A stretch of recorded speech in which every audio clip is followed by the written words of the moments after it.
നമസ്കാരം. ഇന്ന് ക്യാപ്റ്റൻസിയുടെയും അതുപോലെ ജയിൽ നോമിനേഷൻ 2 നോമിനേഷൻസ് ആണ്. അപ്പോൾ ഇന്ന് ആദ്യം തന്നെ ജയിൽ നോമിനേഷൻസ് കഴിഞ്ഞു. അതിനകത്ത് അനീഷ് കുറച്ച് പക്വതയോടുകൂടി പെരുമാറി എന്നല്ലാതെ ബാക്കിയൊന്നും അതിനകത്ത് പ്രത്യേകിച്ച് നത്തിങ് സ്പെഷ്യൽ ഒന്നും ഉണ്ടായിരുന്നില്ല.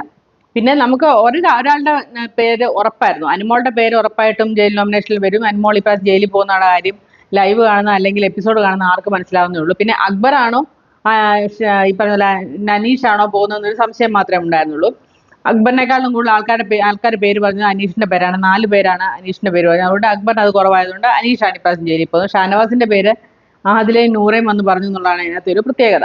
അത് പുള്ളി അപ്പൊ കൈയടിച്ച് ആഹ്ലാദം പ്രകടിപ്പിക്കുകയൊക്കെ ചെയ്യുന്നുണ്ട്.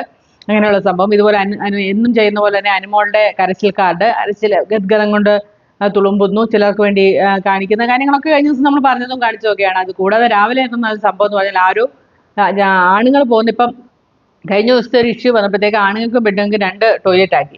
ആണുങ്ങളുടെ ടോയ്ലറ്റ് ആരോ ഫ്ലഷ് ചെയ്യാതെ പോയി. എന്ത് വൃത്തികേടാണ്! ഇത്ര ഈ പാടെ 6 പേരേ ഉള്ളൂ. അതിനകത്ത് ഇതൊക്കെ ഇങ്ങനെയൊക്കെ കാണിക്കുന്ന ആരാണെന്ന് മനസ്സിലാകുന്നത്. അനീഷ് അത് കണ്ടിട്ട് ടോയ്ലറ്റിൽ പോകാൻ പറ്റാതെ ഇറങ്ങി വന്നിട്ട് സാബുമാനോട് പറയുന്നു. സാബുമാൻ അത് ആര്യനോട് പറയുന്നു. ആര്യൻ അത് പോയി ചെയ്യുന്നു. എന്നിട്ട് ആരാടാ ചെയ്യുന്നൊക്കെ ചോദിക്കുമ്പോഴത്തേക്ക് അനീഷ് അതങ്ങ് ഏറ്റുപിടിക്കുന്നു. ഞാനല്ല, എന്നോട് പറയുന്നു എന്നും പറഞ്ഞ രീതിയിൽ അത് എല്ലാവരോടും കൂടിയാണ് ആര്യൻ പറഞ്ഞത്.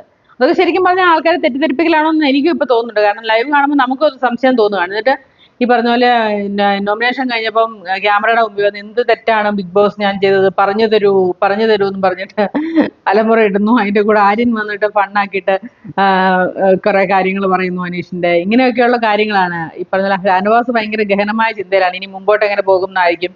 അതുപോലെ അനിമോള് വിഷാദ ഒറ്റപ്പെടൽ സ്ട്രാറ്റജി, ഒറ്റപ്പെടൽ, ഞാൻ ഒറ്റപ്പെട്ടു പോയി സ്വയം വിലയിരുത്തി അങ്ങനെ നടക്കുന്നു. അങ്ങനെയൊക്കെയുള്ള കുറെ കാര്യങ്ങളാണ് ഇന്ന് ലൈവിനകത്ത്. സത്യം പറഞ്ഞാൽ എപ്പിസോഡ് കാണിക്കാനും മാത്രം ഒരു കാര്യവും ഇന്നിപ്പോൾ നടന്നിട്ടില്ല ഈ ജയിൽ നോമിനേഷൻ അല്ലാതെ.